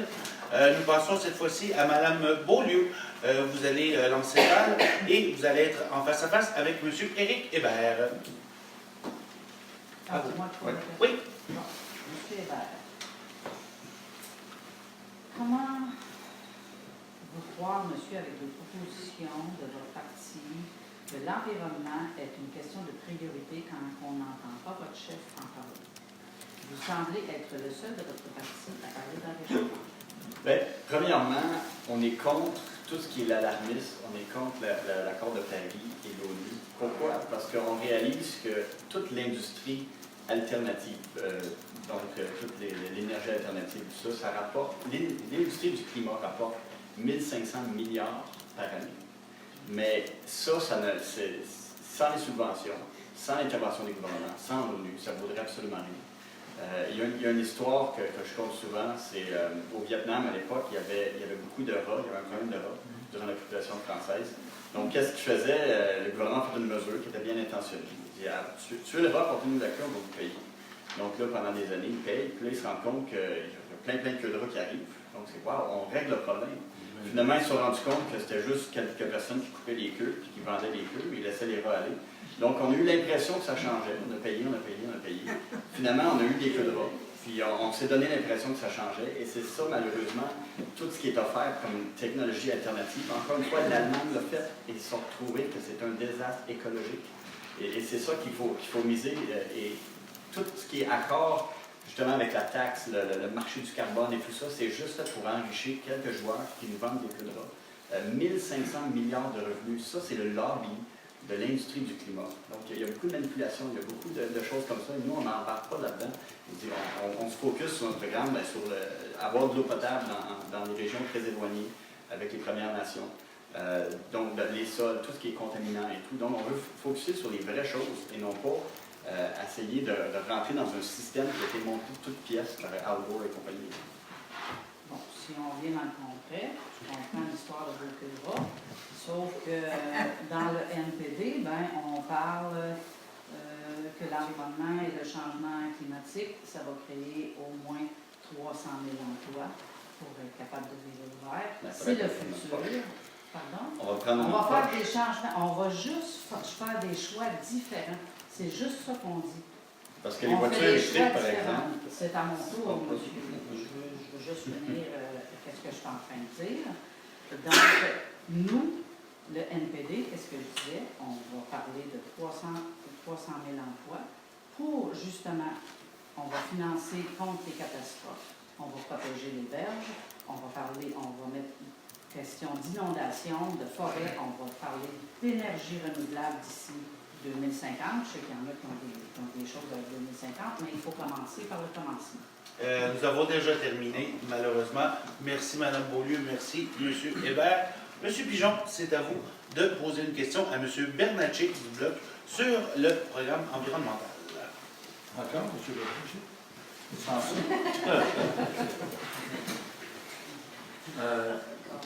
J'aimerais vous entendre, évidemment, sur le plan du Bloc par rapport à l'environnement. Qu'est-ce que vous pensez que vous allez faire à Ottawa avec une petite poignée peut-être de candidats qui vont être évidemment, on se rappelle des années, les 18 ans que le Bloc a été au pouvoir, il ne s'est pas passé absolument rien dans le comté. Alors, qu'est-ce que vous pensez que vous pourriez faire? Le Bloc a été au pouvoir et s'est passé rien dans le comté pendant les 10 ans que les conservateurs étaient au pouvoir, vous voulez dire? OK, je suis d'accord avec vous. Là, au-delà du pouvoir et du non-pouvoir, le monde dans notre comté, ils vont envoyer la candidate ou le candidat de leur choix à Ottawa. C'est une démocratie. Puis le pouvoir d'être dans une ligne de parti, là, puis d'accepter l'achat d'un pipeline à 5 milliards, puis de le rénover pour 10 milliards, puis d'être obligé de lever la main de la part d'une ministre en Gaspésie, puis d'accepter ça, puis d'avoir 15 milliards de moins pour développer nos infrastructures ici. Si c'est ça le pouvoir, moi, ça ne m'intéresse pas. Puis si c'est ça d'avoir le pouvoir, d'avoir été député pour le Parti conservateur de Stephen Harper pendant 10 ans, d'avoir coupé 57 milliards dans la caisse de l'assurance-emploi, si c'est ça le pouvoir, ça ne m'intéresse pas. Le Bloc québécois va toujours avoir sa place à Ottawa pour défendre les intérêts du Québec. Première des choses, je vais mettre ça au clair, puis le monde va décider de qui veut l'envoyer à Ottawa pour défendre nos intérêts. Puis je pense que les députés, puis les candidats du Bloc québécois sont tous aussi de grande qualité que tous les autres partis. Puis l'électorat va décider de qui veut envoyer à Ottawa. Puis le pouvoir, je pense que c'est un discours des années 50 à la Duplessis. Là. Il faut arrêter de dire ça. Bon, à ce temps, l'environnement par rapport au Bloc québécois, Oui. on a une très belle suggestion qu'on veut proposer. Je l'ai dit tantôt, puis je veux revenir avec ces propositions-là parce que c'est très intéressant avec la péréquation verte. Alors, quand on disait tantôt que M. Hébert me demandait que je serais prêt à dire non à un retour de 12 milliards de dollars par rapport à l'exploitation du pétrole en Alberta, moi, je dis souvent qu'on en donne beaucoup plus en taxes et en impôts au Canada que ce qui nous revient. Puis, au Québec, si on avait une péréquation verte, bien, on serait les gagnants, puis c'est même eux, on serait peut-être obligé de leur en donner à cause qu'on serait vraiment les champions de l'environnement. Puis le Bloc québécois, c'est sûr et certain qu'on est dans la province la plus verte, puis on va appuyer toujours le gouvernement en place à l'Assemblée nationale du Québec, puis on va débattre des intérêts par rapport à la population du Québec pour l'environnement. 10 secondes, M. Pigeon. J'aurais tellement à dire, moi, non, en 10 secondes, je ne peux pas, mais je voudrais revenir à ce que vos propos, si vous voulez en dire, là. On a eu déjà un conservateur ici en Gaspésie. Parti progressiste conservateur, oui, effectivement, je m'en souviens. C'est ça. Laissez-moi. C'est pas ça aujourd'hui. Non, non. Mais... Alors, rapidement, on a déjà écoulé notre temps, donc peut-être un petit mot de la fin, M. Pigeon. J'aurai peut-être la chance de revenir. Ouais, je te vois. Pose-moi une question. Alors, je vais sauter dessus. Alors, M. Hébert et M. Drainville, vous êtes dans le prochain face-à-face. Alors, M. Hébert, à vous de lancer une question à M. Drainville. J'avais 4-3. J'ai peut-être pas la même feuille que vous. On va faire un recomptage. Mais M. Pigeon a déjà été là à 2 reprises dans ce débat-là, donc... Ah bon, tant mieux, je pose ma question. Comme j'expliquais tout à l'heure, ça prend une vision pour que la Chine et l'Inde, parce que c'est eux qui polluent. Puis même si on arrête tout le CO2 au Canada, c'est une goutte dans l'océan par rapport à des pays comme la Chine et l'Inde. Et Greta n'en a pas parlé, elle parle juste des pays d'Europe et d'Amérique du Nord. Donc c'est quoi une vision pour justement inciter ces pays-là à embarquer? Parce que s'ils n'embarquent pas, ça va naturellement. Mais c'est vrai, on ne peut pas arrêter tout le pétrole demain. Ça va prendre du temps. Mais si on prend pas si on ne fait pas une planification pour ça et faire ça étape par étape, on va continuer dans nos habitudes. Greta Thunberg a dit des écosystèmes entiers effondrant. Nous sommes au début d'une extinction de masse et tout ce dont vous pouvez parler, c'est de l'argent et du conte de fées d'une croissance économique éternelle. Depuis les 40 ans, la science est claire comme cristal. On sait qu'il y a ce problème, mais on ne fait rien. C'est le temps de poser des vraies questions. Ça ne fait rien, le gouvernement libéral, le gouvernement conservateur, ça ne fait rien. Quel gouvernement? Mais c'est le temps de bouger avec ça, pour rester mute. Tu as parlé de science. Moi, je suis un scientifique et le gros gaz à effet de serre, c'est le H2O, c'est l'eau. Le CO2 est très exagéré, dans le sens que si on double le CO2, on ne double pas l'effet de serre. Ça, il faut vraiment dire, c'est une échelle logarithmique. Donc, il y a eu beaucoup de sciences. Les 87% des scientifiques sont d'accord. Ça, c'était John Cook qui a fait ça d'une manière non quantitative et il a cité plusieurs études. Et ceux qui ont fait les études, ils ont dit « Oh, on n'est pas d'accord avec ce que tu dis ». Donc, il y a beaucoup de manipulations parce qu'encore une fois, l'industrie du climat vaut 1500 milliards par année. Et sans le gouvernement, sans toute cette alarmisme-là, ces personnes-là ne feront pas d'argent. Donc, c'est ça qui est la misère. Moi, je ne parle pas comme un avocat, je dis juste simplement que j'ai lu une vingtaine de rapports des professeurs et des docteurs, tout ça, Et ce n'est pas la même position dans ce document. Il y a 500 personnes qui viennent d'écrire à l'ONU qu'il n'y a pas d'urgence. Parce que l'effet de serre vient d'un effet de serre qu'il y a eu au Jurassique. Cet effet de serre-là a fait le pétrole et tout. Maintenant, on fait juste remettre l'effet de serre. Donc, de dire que la planète, dans 10 ans, dans 12 ans, va être une extinction massive, c'est de jouer avec la peur, de jouer avec l'émotion, de jouer avec l'anxiété. Et nos jeunes sont anxieux présentement. Et il faut parler des vraies choses. Il faut dire que c'est exagéré parce qu'il y a de l'argent derrière. Merci, M. Hébert, M. Drainville. C'est malheureusement tout le temps qu'on a. On termine le volet environnement avec Mme Beaulieu et M. Guy Bernatchez, c'est vous qui lancez le débat avec Mme Beaulieu. Madame Beaulieu, j'aimerais vous entendre par rapport à votre opinion et l'opinion de votre parti avec les pipelines. Les pipelines de Trans Mountain que M. Trudeau a acheté au coût de 5 milliards et qu'on sait qu'il va rénover à coût de 10 milliards, environ 15 milliards, près de.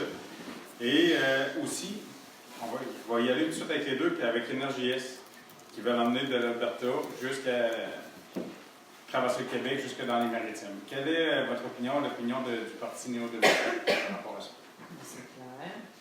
M. Singh a dit hier qu'il respecterait ce que le Québec a décidé.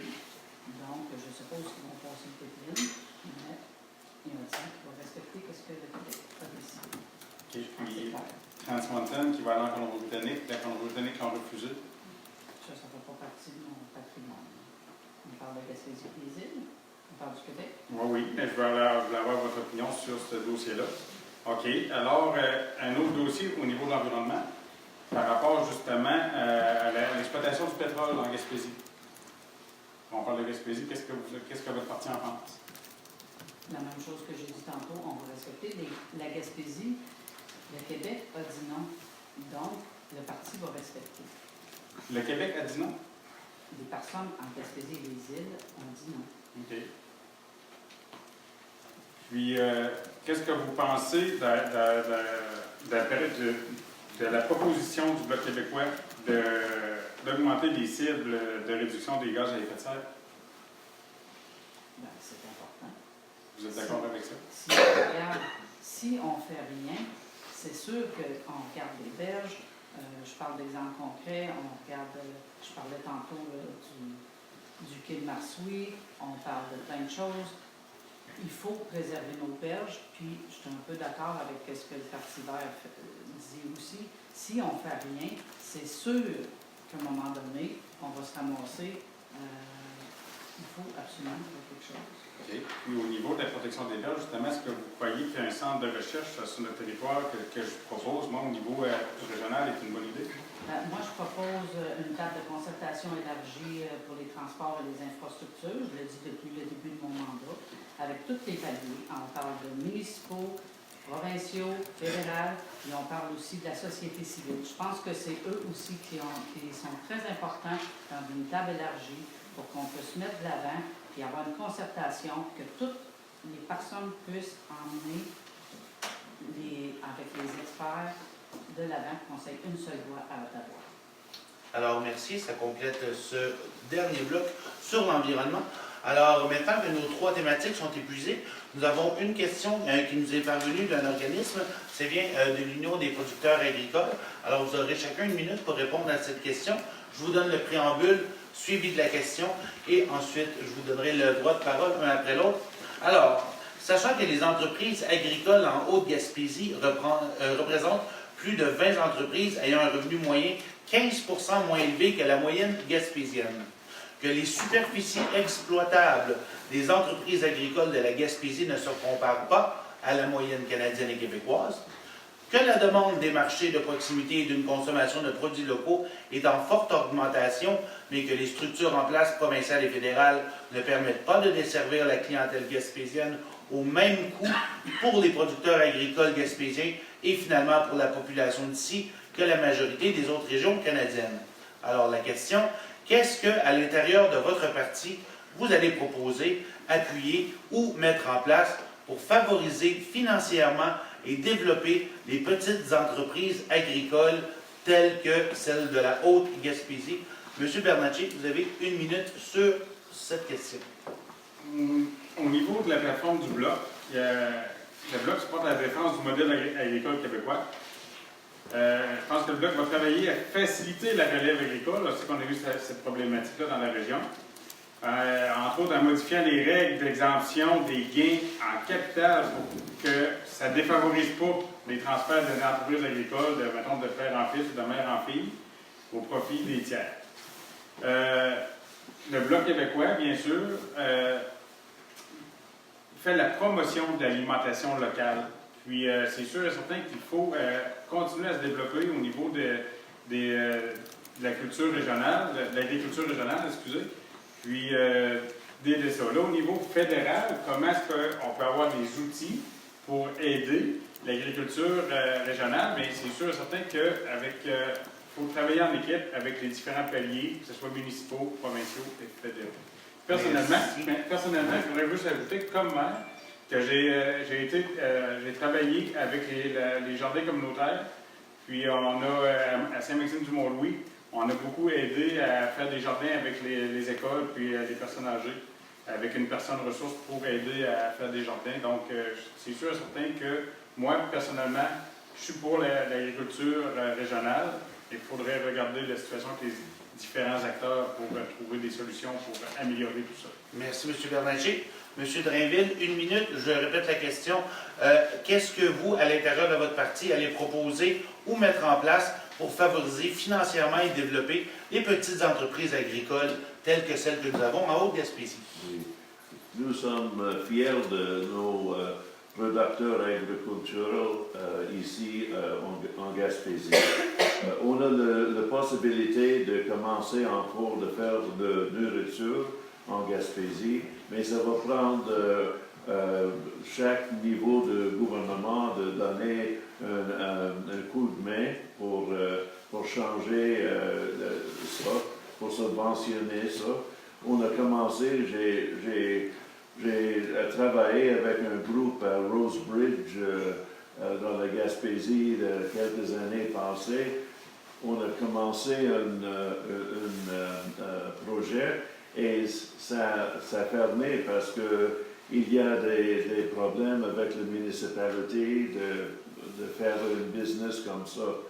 Il faut qu'on travaille ensemble, tous les niveaux de gouvernement, et de valoriser notre producteur agricole. Merci, M. Drainville. Madame Beaulieu, la parole est à vous. Vous voulez la question, c'est correct? C'est correct. Merci. Quand on parle d'agriculture, le NPD, de l'alimentation, c'est un peu essentiel à toute l'économie, c'est la base. Donc, on parle déjà des choses qui sont comme proposées, d'indemniser pour les pertes, parce que souvent, on sait qu'en agriculture, on est au gré des saisons, donc il y a des pertes. Donc, le gouvernement NPD prévoit ça. Prévoit aussi un appui pour les petites entreprises canadiennes, puis pour les transferts d'entreprises familiales aux prochaines générations. Et on parle aussi d'une facilité à l'accès aux femmes en agriculture. Souvent, c'est un peu une difficulté. Donc, c'est toutes des choses que le NPD promouvoit. Puis, il y a un plan stratégique gouvernemental en ce sens-là. Protéger les emplois, puis protéger la gestion de l'offre. Merci, Mme Beaulieu. Alors, M. Jean-Pierre Pigeon, on vous écoute. Je vais parler du côté financier parce que c'est ma force. Le Parti conservateur est un parti qui veut ramener de l'argent dans vos poches.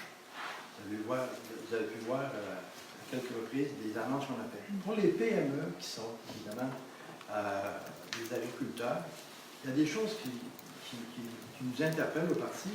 Et évidemment, du côté financier, on veut annuler la hausse d'impôts que Justin Trudeau sur les investissements des petites entreprises, parce qu'il a prévu une hausse.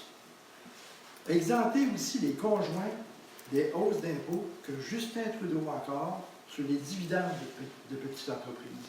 Ça rejoint un peu ce que Mme du NPD dit.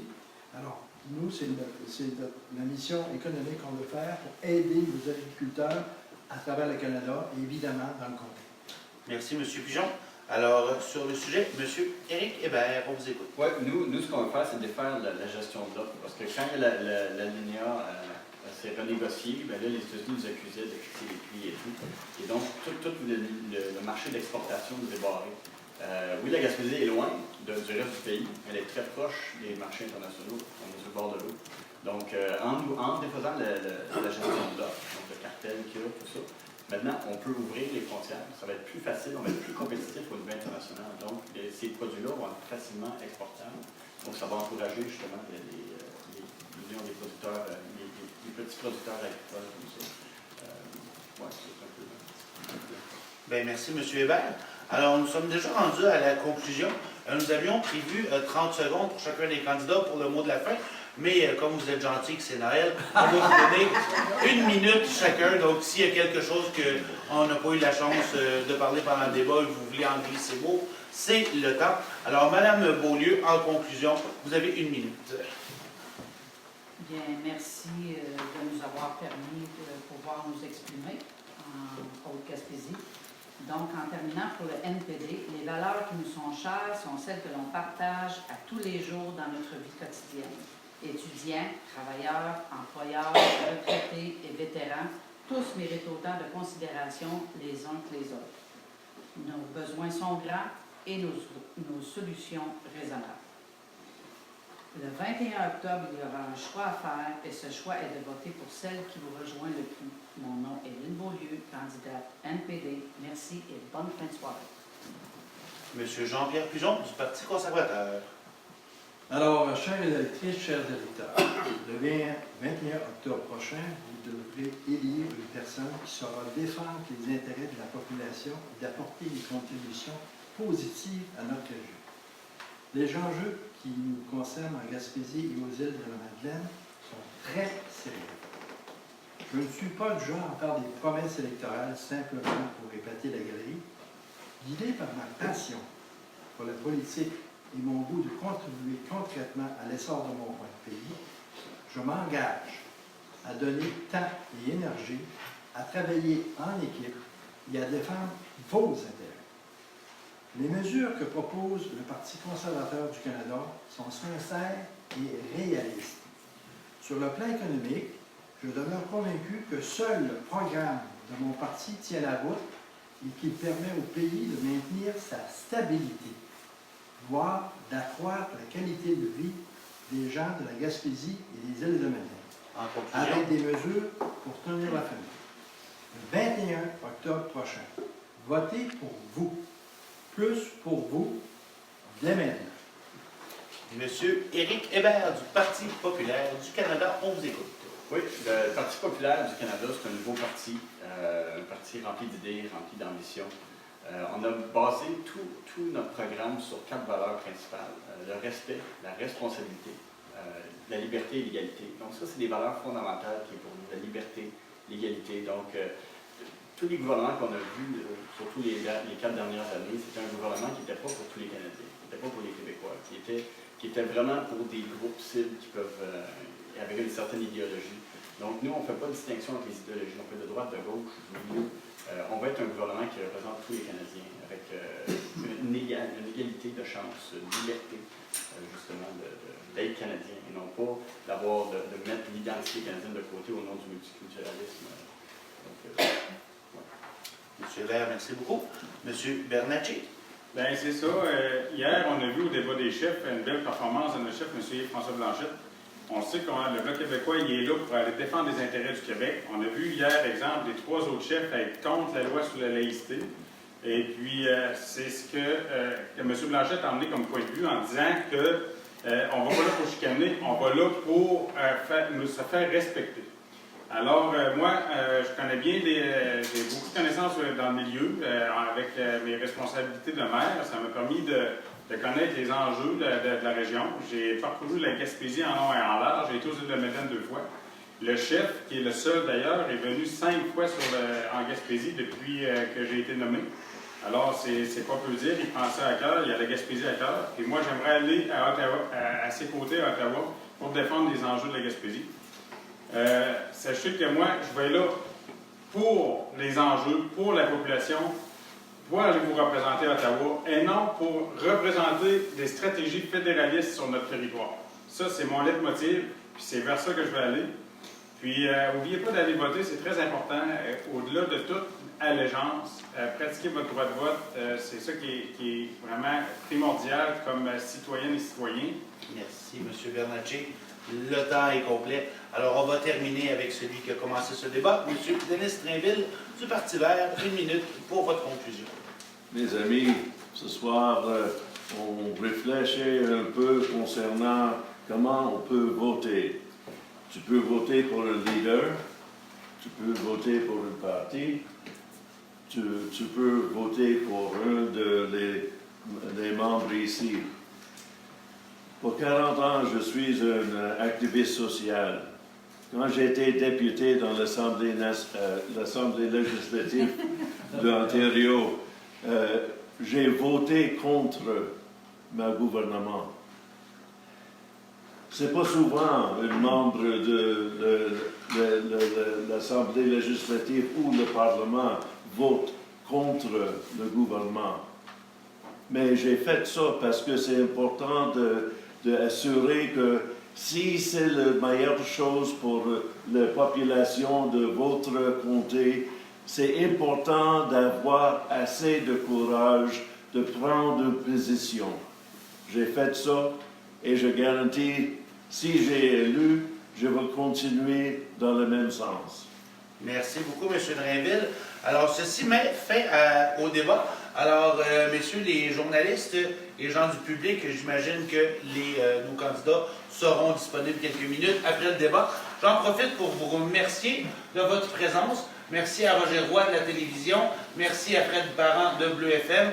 Merci à mes collègues journalistes. Et aussi, on vous souhaite à tous une bonne fin d'élection. M. Bernatchez, M. Hébert, M. Pigeon, Mme Beaulieu, M. Drainville. Et n'oubliez pas d'aller voter, évidemment, le 21 octobre prochain. Sur ce, je vous remercie et passez une bonne fin de soirée.